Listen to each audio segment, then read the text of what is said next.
It's quite possible that the founders of WP Engine have walked away with more money than Matt Mullenweg is worth. Oh, yeah. Even though he is the father of WordPress. And so I wonder if there's this personal element, this sort of beef where you're like, damn, I've put everything into this and other people are profiting more without giving back. You're listening to the Startup Podcast. This is a Reacts episode. Industry insiders having frank debates about the latest tech, politics, and business news. Whether you're a founder, investor, or operator in a startup, you'll gain insights into how current events connect to broader themes and trends that impact your startup, your investments, and your day-to-day operational decisions. The conversation starts now. Hey, I'm Chris Sard. And I'm Yaniv Bernstein. And on today's Startup Podcast Reacts, we're going to talk about students at Harvard hacking the Meta Ray-Ban glasses and turning them into spying devices. We'll tell you what they did, how they did it, and why it matters to the future of AR and AI. We're also going to talk about nuclear power and its connection to AI. Why are all the big hosting companies funding and building and plugging into nuclear power? What does it mean to the future of energy and solar? And we're also going to talk about Matt Mullenweg from WordPress fame. Has he lost his mind? Is he completely cratering and corrupting his ecosystem? And what does it mean for the future of WordPress, open source, and founder mental health? And then finally, we're going to talk about Mark Zuckerberg continuing to get his groove back. He bought a Porsche for him and his wife. But more importantly, what does this mean for all the founders out there? Why is he letting loose in this way? And how does it change our relationship with money, with mental health, pushing on the levers of power and the levers of good taste? All that and much more on this week's show. Stay tuned. Whether you're starting or scaling your company's security program, demonstrating top-notch security practices and establishing trust is more important than ever. Vanta automates compliance for SOC 2, ISO 27001, and more, saving you time and money while helping you build customer trust. Plus, you can streamline security reviews by automating questionnaires and demonstrating your security posture with a customer-facing trust center, all powered by Vanta AI. And it gets even better. Just for TSP listeners, you can get $1,000 off Vanta when you go to vanta.com/TSP. That's VANTA.com/TSP for the Startup Podcast to get $1,000 off. Okay, now just before we jump in, Chris, we have to talk about the Startup Podcast Pact. Now, as always, we'd love you to follow us in your listening app. Give us a rating and review, ideally on Apple Podcasts. Follow us on YouTube. And also give us a shout out wherever you have your social media presence. But today we wanted to talk to you about our TSP newsletter. We'd love you to subscribe to that on tsp.show. It'll give you summaries of recent episodes, but also some of the most interesting stuff that's happening out on social media, as well as Chris and my posts. So if you really love what we do, subscribe to the newsletter and you will stay fully briefed on everything that we get up to. All right, now let's get on with the show. All right, let's dive straight into our first topic. The last episode, Yaniv, Amir and I were talking about these Ray-Ban Meta smart glasses and how one of the killer use cases is going to be the ability for these things to stay on, observe the scenery, and give you subtle information about who you're looking at. This is your colleague, and here's what they're interested in. Here's someone you haven't seen for a while. Here was your last interaction. We both agreed this is a just obvious and killer use case of augmented reality. Of course, it engenders all sorts of privacy concerns and all that sort of stuff. And so, Meta, through some combination of risk and battery life, are not going to go rush off and do this anytime soon. It's funny, I was actually talking to the head of AI risk at Meta the other day about this exact thing. But that's not going to stop hackers and builders to start hacking that kind of functionality into these things.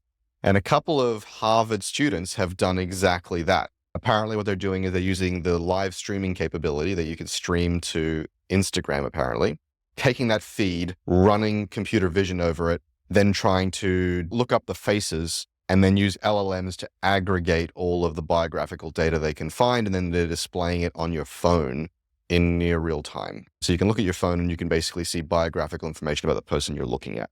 Now, this is both thrilling and horrifying. For me, it's thrilling. I do think it's, a very compelling use case. For people like Meta and for privacy advocates everywhere, this is like the worst case scenario. So I thought it would be very much worth talking about, both how cool these kids are and, how inventive they are, but also where does this really go and where does this all end up? So first of all, I got to say, those glasses look good on you. You're looking good. And I'm, really impressed that they've actually managed to create this piece of technology that has that sort of power in things that really do look like regular glasses. Although I've got to say, Chris, I feel like I might be being recorded right now, and it makes me very uncomfortable. Just on that, I was hanging out with my old friend Ben Metcalf at the zoo, and he's a bit more conservative about all this stuff. And he was talking to me about something that was relatively private. And I said to him, hang on a sec. And I started filming our kids. They were playing in the zoo. And he says to me, I don't know if I'm comfortable with this sort of shit. How am I supposed to know that if I'm not being recorded? And I said, well, how about when I say to you, hang on a sec, and I press the thing with my finger and the light turns on, it means you're being recorded. Is that, do you need any more information than that can you lighten up, please? And he's like, well, I don't know. This is all very invasive. Yeah. I mean, here's what's interesting about this stuff, actually, is that these privacy concerns, I will say they are real, but also it's a very interesting, I guess, psychological, sociological thing where that privacy has already gone, actually, in a couple of different ways. So first of all, even in developed Western democracies, we have a level of surveillance technology in our cities with CCTV and face recognition and so on. That means that sort of thing is already happening. And then we've got the ultimate little spy tool sitting in our pockets, which is our phones, right? Okay, sure, they have a camera, but if it's in your pocket, you can't film people without them noticing, but you sure as hell can record them. The government can sure as hell track your location very easily using GPS and the cell towers and the Wi-Fi, your location, like all of this stuff, for better or worse, it's kind of that ship has sailed. And so I think the incremental privacy difference of having smart glasses is actually very, very small. But psychologically, it seems different to people. You know, it's funny, Chris, if you go into a change room, like at a swimming pool or something, where people take their clothes off, there are always these big signs that say no cameras, right? Like a big sign on the wall saying no cameras. And it's a joke because that thing has hundreds of cameras in it, right? There's a phone in everybody's pocket, in everybody's locker. There are recording devices. So yeah, I feel like people are they're worried about a future that they're already living in with these smart glasses. Yeah, I'm always reminded of the old story when people first saw the phone, the old telephone.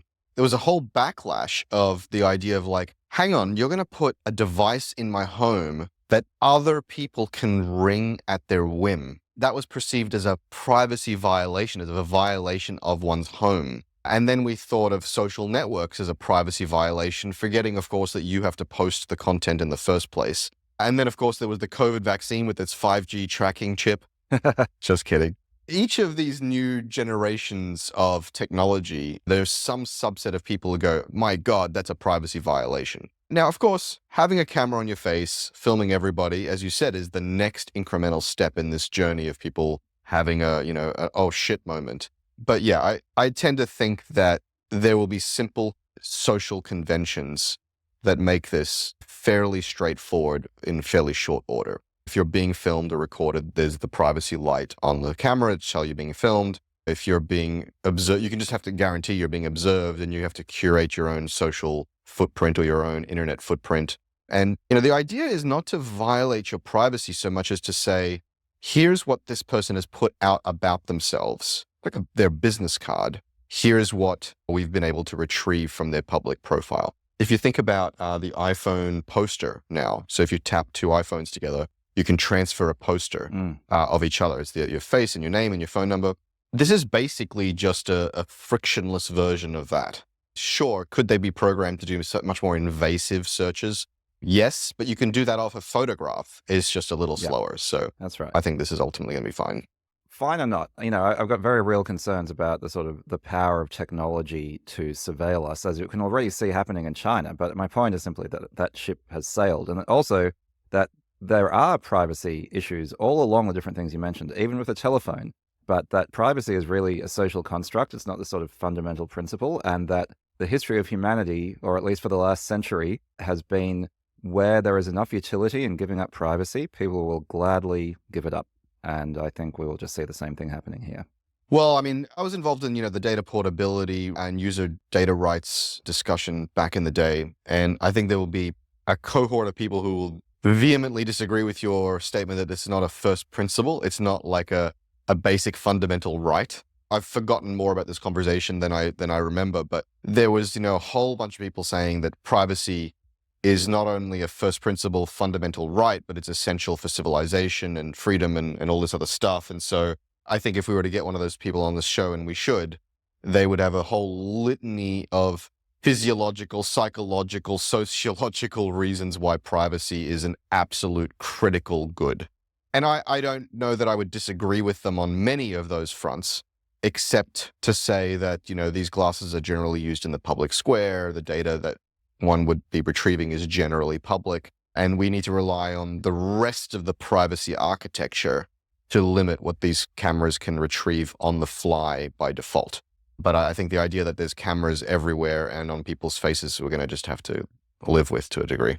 Okay, those are our thoughts about what these Harvard students did. What are your thoughts? Join us in the comments and tell us what you think about their little hack, about the future of this kind of person detection use case on smart glasses. And more importantly, perhaps, what do you think about privacy? Is this the end of privacy as we know it? Is this just a little incremental move in a direction that doesn't matter too much? Or is this one step closer to an Orwellian future where we are under constant surveillance? Let us know in the comments. Okay, so the next thing I wanted to talk about was this interesting nexus that's developing between AI and nuclear power. Now, these are two things that don't obviously fit together, but this is one of these interesting second-order effects. So one of the big pieces of news in the last couple of weeks is that Microsoft signed an agreement to purchase nuclear power from the 3 Mile Island nuclear facility. Now, this is interesting, not because they've directly signed an agreement to buy energy. Data center providers have been doing that for a long time. I remember Google doing it back in the late 2000s. But 3 Mile Island, well, you may have heard of 3 Mile Island. It is the home of the most famous nuclear accident in North America. And what Microsoft is actually doing is putting money in to restart 3 Mile Island so that they can feed their hungry data centers for AI. So data centers have always been power hungry. And like I said, the big cloud providers have been inking their private power deals for a couple of decades now. But AI is another step change. It's probably another order of magnitude in terms of the power needs of data centers, which means that data centers are now really a major player in the global energy consumption mix. And this changes the dynamic for a couple of reasons, right? One is that the profile of power usage of data centers is different. It's very concentrated in a single location. It follows different sort of daily patterns than other forms of power usage. But the other is, frankly, money. We've talked at length, Chris, about the fact that AI has so much money behind it. And so when we see players like Microsoft and Amazon and Google actually being major players in the market for power, their economic clout means that actually things can change, right? And I think tech people, I'll say more generally, there's been a sort of a big pro-nuclear sort of movement within tech, especially in the last couple of years. I'm sad that it's become politicized in various ways, but the technology's advanced. I think renewables, especially solar, have shown immense strengths, but also certain weaknesses, and that nuclear could really be a part of the mix. And so I think it's really interesting now that it's not just tech people and their sort of point of view that is pro-nuclear, but that the needs of AI are pushing these major players directly into funding the nuclear power market. What are your thoughts? Yeah, I mean, I think it's been obvious for a long time, especially since, for me, Bill Gates started pushing this idea that nuclear is an essential part of the energy mix. These plants that everyone's afraid of, they were designed in the 40s and 50s and built in the 50s and 60s, and they're archaic. When you imagine nuclear power, you're imagining technology that is obsolete. We need nuclear power, and we need it based on technology designed in the 2010s and 2020s and plants built in the 2020s and 2030s. This is essentially safe, and it's essentially massive, cost-effective, abundant energy. It's time for us to actually properly enter the nuclear age, and not just with the damn weapons. And so, this is one of those things to me that seems obvious on the face of it and is just hung up based on dogma and fear and politics. And so, yeah, we need to do it. Now, if you want to talk about the ideal, and Elon Musk likes to do this, there is a giant fusion reactor in the sky. And yes, we can get more efficient at harvesting that reactor. And yes, if we did it well and we had the political will, we could create small patches of desert with solar power panels and whatever. And we should do that as well. But you can't beat the power density and certainty of nuclear. And let's just build some of the damn plants and plug into them. And I'm glad the tech industry is getting behind it, because we need to get off fossil fuels as fast as possible. Yeah, I guess my point's a little bit more subtle than that, right? So I think it's not just about the idea of nuclear and, the fact that even with those old hulking reactors, it's a very safe technology, and every bit of data says that objectively nuclear is much safer than coal or any other sources of power, even if you don't factor into account the climate change effect of fossil fuels. So it's not about that. But I think what is interesting is things like this Microsoft deal take it beyond the world of just people nodding and agreeing and saying we should do nuclear to trying to make it a reality with the clout that is needed, right? So I think you need two things, really, if you talk about the new technologies like small modular reactors and so on. One is you need a lot of money. Okay, check. The other thing is you need a lot of political influence. Why do I say that? Because one of the things that has really slowed down nuclear is a whole lot of regulation that makes it far, far more expensive to develop nuclear power plants than they might need to be. Now, I am not an anti-regulation person. I think good regulation is important. But as you say, Chris, the technology has changed. The regulation needs to keep up and support building these things and operating them in a safe way rather than just simply making it prohibitively expensive to do so. Now, who is really good at having political influence these days? It's actually tech companies, right? This piece of data is a couple of years old, but I think at least at one point may still be the case. Google has more lobbyists in Washington than any other single corporation. And the same is true of Microsoft, of Meta, of Amazon. These have a lot of political influence and political clout. So when you take that combination of money and politics, if these companies are economically incentivized, not just philosophically in favor of nuclear power, I could see things really starting to move in a way that otherwise I wouldn't have been particularly hopeful of. All right, that's our thought on nuclear power and the future of energy production. What do you guys think? Is nuclear power the obvious and safe future for us all? Or should we just focus on solar power and other renewables and avoid all that toxic waste from nuclear? Let us know your thoughts in the comments below. I think this is actually related to our next couple of topics, which is the shift in posture by tech executives from Silicon Valley and around the world. And I think some of this is a little bit been led by Elon Musk moving the Overton window, but I think it's also some of the pushback that Mark Zuckerberg wants to do on the political class, kind of blaming him for things, and some other data points where the tech elite are like, you know what? We actually have a lot of power here, and we actually need to be pushing for the changes we need and want. And they're starting to move from this place of a little bit of meekness, a little bit of shyness, a little bit of wearing their wealth on the DL, to like, hey, we have some ideas and we have some opinions and we have some principles, and we're going to be a bit louder and prouder about this. Let's use this as a segue into that topic, because I think part of it is, hey, we believe in nuclear, we need nuclear, we're going to push and lobby and fund nuclear. We believe it's right, and we're going to step out of the shadows on that, and we're going to just do that. I think this continues in other areas and this may seem like an odd data point to pair with this, but this week I noticed that Mark Zuckerberg posted on Facebook that he and his wife bought his and hers Porsche. He bought a GT3 and bought her a Turbo GT, which are the top of the range, sports variant and SUV variant, if you're not, following these things closely. Certainly not. People will quibble with me. The GT3 is not the top of the range, but it is the most interesting road variant of the 911. So, these are expensive cars, and these are things that Mark Zuckerberg has not done before. These tech executives and the Silicon Valley culture is to be relatively on the DL with your wealth. They might have a larger home, they might throw some parties, but they're not driving around with exotic cars. They're not, necessarily wearing crazy fancy watches or crazy fancy suits or kind of splashing their money around in public. They might do it, in their private homes or something. And certainly, you haven't seen Mark Zuckerberg post on social media, hey, look how cool I am. I bought a Porsche for me and my wife. And I think this is a part of a palpable shift away from this sort of meekness or this fear about, hey, we can't show us enjoying life, being human, living it up, or in the nuclear story, kind of exerting our weight on some of these things. Like, for example, in that category, it's like Sam Altman saying, oh, please regulate us. We want to be subject to the directives of the democracy versus here's our opinions, here's our policy lobbying, here's our whatever, right? And so I just think this is really interesting. And I think it's healthy, actually, to communicate to the rest of the country and the rest of the world, hey, no, we care about money just like you guys. Hey, we have some opinions and ideas just like you guys. And hey, we're not being kind of Machiavellian about our power. We're being more upfront and direct about our power, for better or worse. And we want to join the conversation too. I think that's the positive spin on it anyway. Yaniv, are you seeing this shift? And what do you make of it? What do you think about this? Yeah, I mean, definitely seeing it. Like, yeah, guys like Zuckerberg and before him, Jeff Bezos.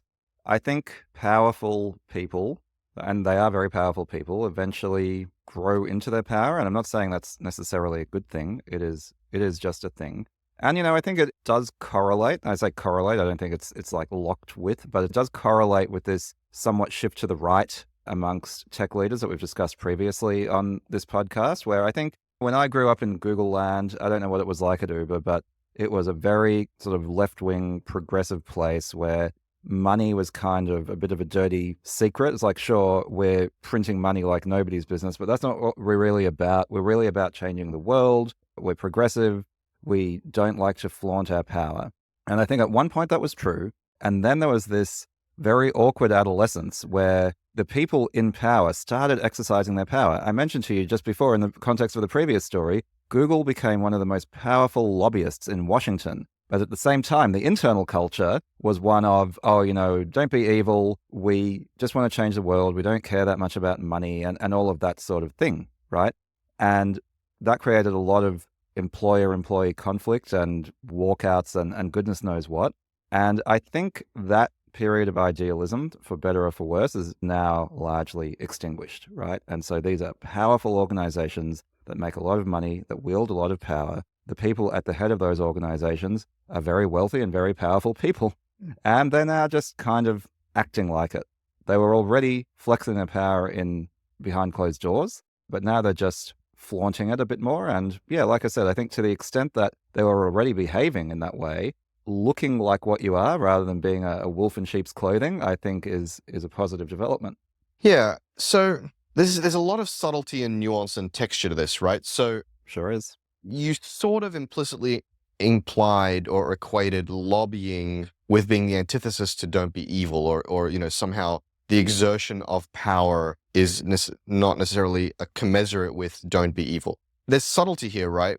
Lobbying is how the US system works. And if Google is not lobbying for what they want, someone else is lobbying counter to their interests. And I think if I'm being not the devil's advocate, I guess I'm being the generous one here. I think Google might argue, well, we want to do good and we want to not be evil. And in order to do that, we need to engage with the democracy in the ways that are available to us, which in this case is commercial lobbying. And if we don't do it, avenues are going to be closed to us or outcomes are not going to be in line with what we want. Now, the assumption would be that they're lobbying for their commercial interests, and that's probably a safe bet to make. But it's also possible that they're lobbying for their mission-based interests, what they believe to be correct. I'm thinking of Uber here, where at least my perception was that we deeply believed in our mission. We deeply believed that it was a fundamental good to let people offer rides to other people. It helped them have a side gig. It helped reduce the cost of transportation. It helped even land values and mobility and upward mobility for people. We believed it was a fundamental good. We believed it reduced traffic for people circling, looking for parking. So Uber was doing a hell of a lot of lobbying and a hell of a lot of rule breaking in the name of that good. And we believed that commercial outcomes were aligned with that good, that we were breaking middlemen, cartels and breaking unnecessary friction in the law. And that was a good thing, that ethical did not equal lawful and vice versa. Maybe this was my naive interpretation or my naive drinking the Kool-Aid, and maybe I'm completely misaligned with what was happening in the senior most leadership at Uber. I don't know. But I'm just telling you, for someone that was inside Uber, that was my personal belief. I think Uber may have been a bit at the vanguard of that sea change, because Uber was a company that threw its weight around in pursuit of what it felt was the right thing to do. I guess when I talk about lobbying and so on, it's what they might sometimes call realpolitik, right? Which is, it's not really the way things should work, but it's the way that things do work. And I think being at Google, a lot of the company was still in the grips of a type of idealism, which is we do things the way they should be, not the way they are. And so there was definitely a lot of employee scandalization at the way that Google was then throwing its weight around by employing all of these lobbyists to pursue its own interests, commercial and otherwise. Maybe here's a way of putting it, Chris. There was a discomfort with the exercise of power that has now gone away. Yes, that's a really good way of putting it, because you're saying the thing that I noticed about what you were alluding to, correlating, lobbying with evil, you're saying that was actually a thing, that Google felt like the exercise of power itself and participating in this dirty system was itself a form of evil, and that there was a more idealistic way of bringing about change. And you're right.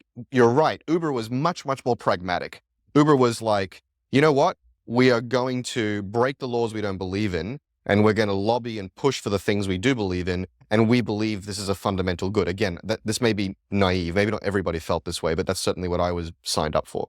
I do think someone like Mark Zuckerberg earnestly believes that the social networks he built did more good than harm, that he has been thrown under the bus for things, and he's commissioned research to try to validate that, and that he apologized too much for things that were not his fault. And I think he earnestly believes now, if I'm reading the tea leaves, or at least his PR team has made him believe, that he's been too stoic and sensible and disconnected from humanity, and that he needs to grow his hair out, wear a chain, embrace, fashion, start cultivating beef, and buy his wife a bloody Porsche.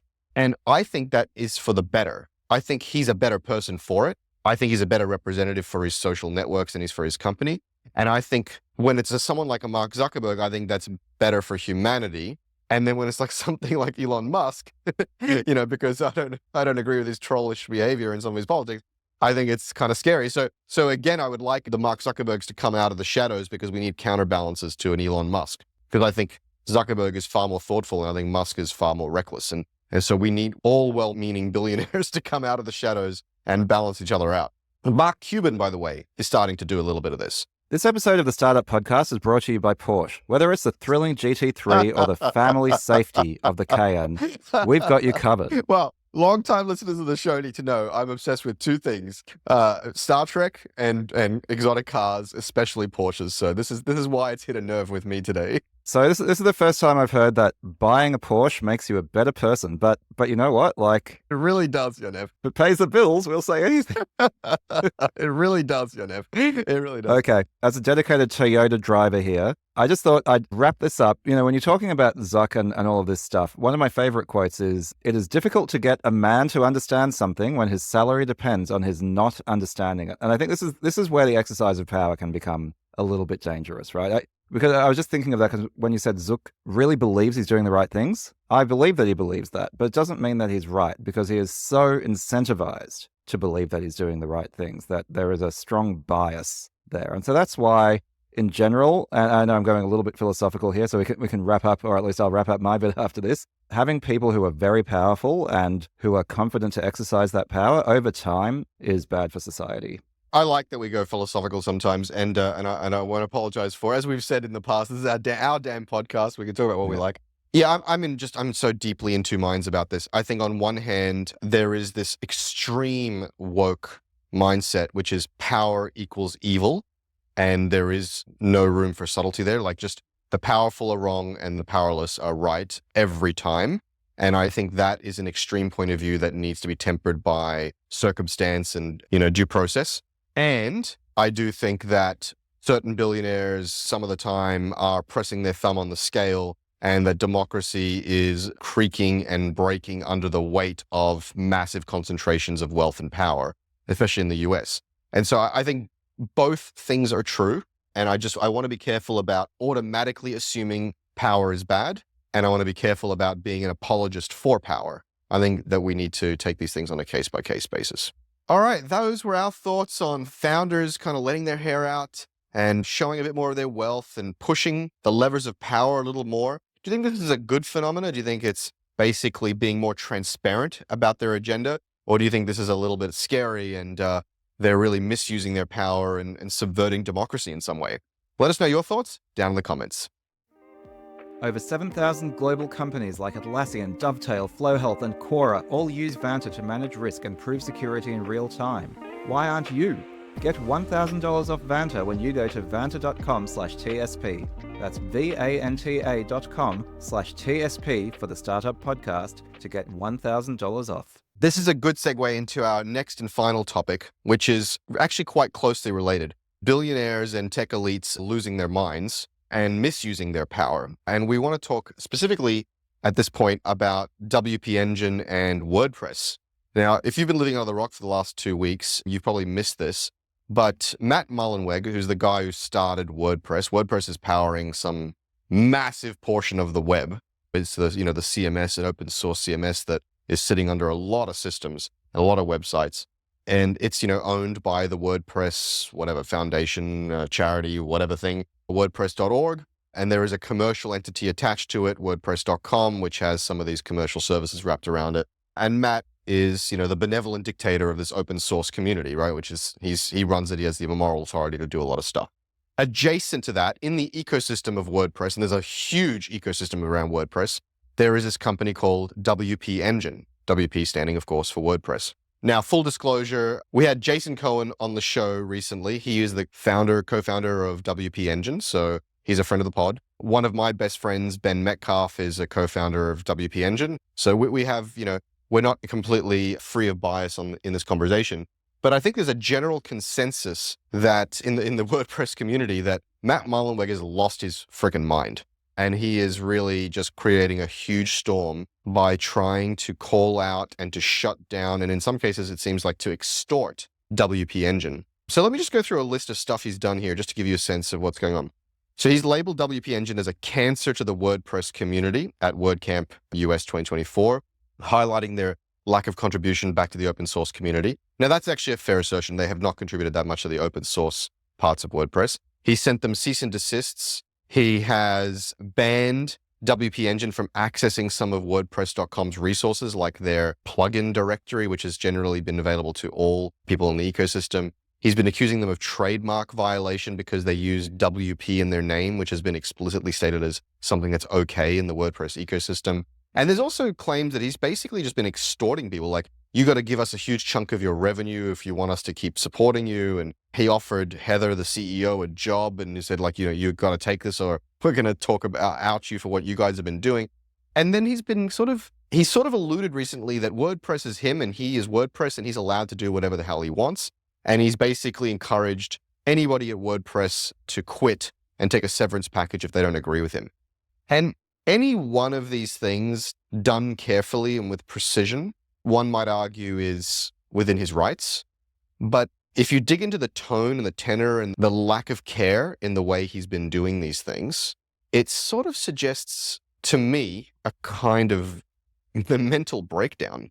Like, he's really just being cavalier and careless and damaging to his personal reputation and to WordPress's reputation as a stable and valuable resource. I think you could argue that some of his points are correct, like WP Engine are not contributing to the open source WordPress community as much as they should.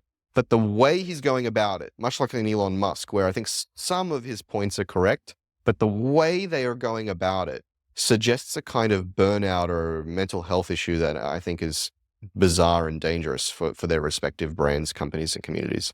All right, where do I want to go with this? I think there's a couple of different points here that are sort of interesting to go into. One of them is about founder mental health. And, we've had a couple of episodes on that topic back in our archive. So I think it's really interesting to go and listen to. Being a founder puts a huge strain on your mental health. And people who become founders often have some issues. In fact, I saw this thing on LinkedIn. It was a bit of a throwaway line, or a bit of a throwaway post, but I thought it was quite interesting. And it said that, that someone had heard from their VC friends that all the founders that have started taking ketamine and dealing with their mental health issues have started quitting their startups. So it's nearly like the chips on their shoulders, their unresolved traumas are some of the fuel for being founders. Now, there's no data behind that. That is, like I said, just a throwaway post. But it made me both laugh and kind of nod with a certain recognition. Founders are very strong personalities. And I think the line between being really focused on building a great startup and tipping over into some sort of episode can be disturbingly fine at times. And so, yeah, I mean, I'm certainly not a psychologist. I don't want to diagnose Matt Mullenweg, and I know neither do you, Chris. But yeah, a bunch of erratic behavior can come from being at the forefront of a business for a long time and really wanting it to grow. Now, the second point I would also make is really about open source software and how it fits into an ecosystem with for-profit commercial entities, right? I've seen a version of this story before, and it was around certain open source developers criticizing Amazon Web Services, right? So the way open source works, by definition, and there are different licenses, right? But the idea is you create the software, you release it to the world, and anyone can use it for free. And critically, Chris, there is no obligation to contribute back. There might be a sort of a moral kind of code or something, but you can use that software, you can sell it for as much as you like, you can make a huge business out of it, and you don't have to contribute back. Now, WP Engine was very successful. It was sold to a private equity firm, what's it called? Silverwater, I believe. And I haven't researched this, but it's quite possible that the founders of WP Engine have walked away with more money than Matt Mullenweg is worth. Oh, yeah. Even though he is the father of WordPress. And so I wonder if there's this personal element, this sort of beef where you're like, damn, I've put everything into this and other people are profiting more without giving back. But that's the deal. Like, nobody forces you to create open source software. And if you do, it is an act where you can make a lot of money on top of open source software, but you can't control if other people are making even more money. And you shouldn't resent them for that.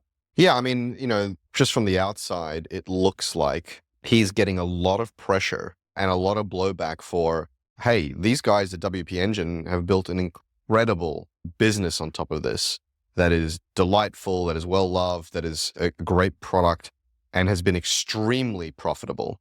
And what have you done? What have you built here? You've got a very popular code base, but you've not managed to monetize it anywhere near as well or build a great product on it anywhere near as well as WP Engine has. And so like there's questions about his leadership, about his savviness, right? And about why he deserves to stay in the role that he's in. And so, yeah, he is implicitly and explicitly coming under personal attack.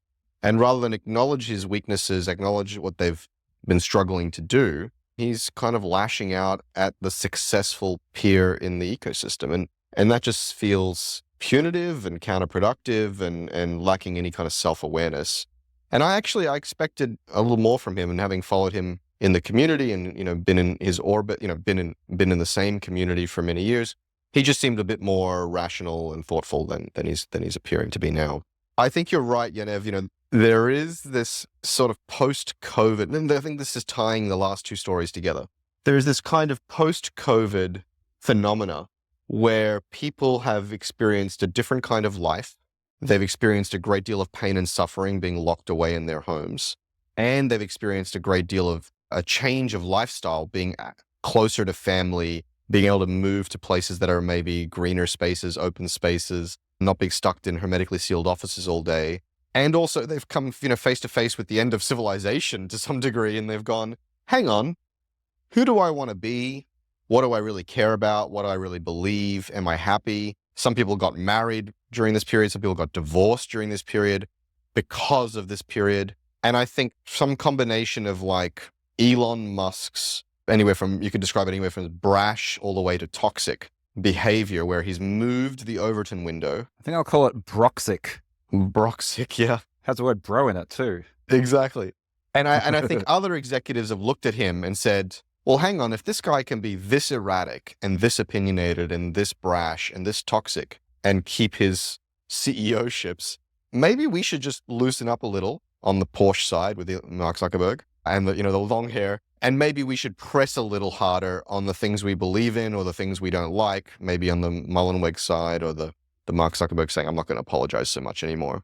And I do think these things, all these dots are related. All of these data points are related. And I think that the path, the connective tissue is, as I said, some combination of COVID and Elon Musk. And maybe perhaps some of the backlashes to the backlashes around, Me Too and woke and cancel culture and things like this. Somewhere in those three things, I think, is the through line. But let me just draw one other lesson from the Matt Mullenweg situation as well. I was talking about the open source community and maybe that WP Engine has eclipsed Automatic, his company.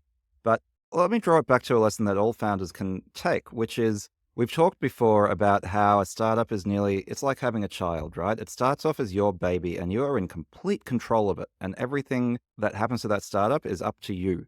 And it is for you as well.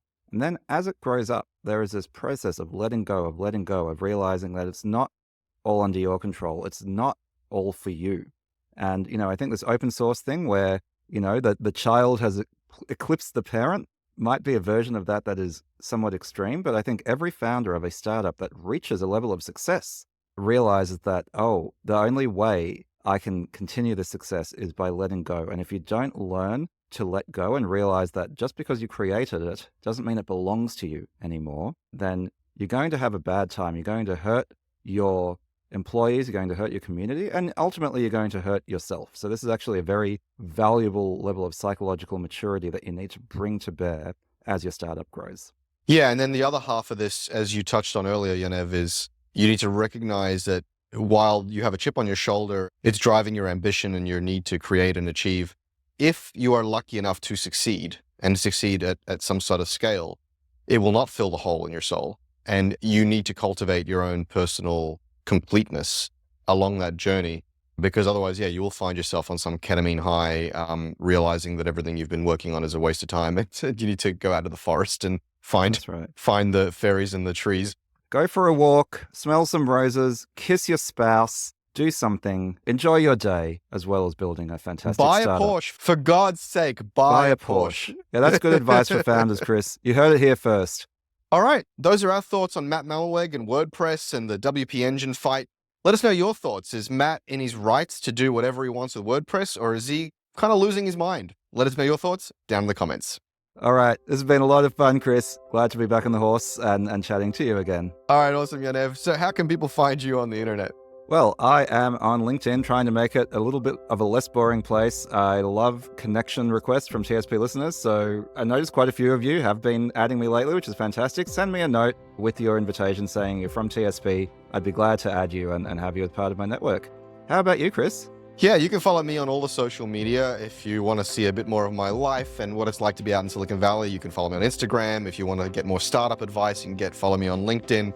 And if you want to mainline my stuff, you can subscribe to my newsletter over at chrissaad.com/newsletter. We'll catch you next week. See ya. Bye-bye. Today's episode of the Startup Podcast was brought to you by Vanta. Vanta automates compliance for SOC 2, ISO 27001, and more, saving you time and money while helping you build customer trust. Plus, you can streamline security reviews by automating questionnaires and demonstrating your security posture with a customer-facing trust center, all powered by Vanta AI. Over 7,000 global companies already use Vanta. Why don't you? Get $1,000 off Vanta when you go to vanta.com/TSP. That's VANTA.com/TSP for the Startup Podcast to get $1,000 off. Back on the horse, back on the saddle, isn't it? Back in the saddle, back on the horse is fine, bro. Don't say back in the horse.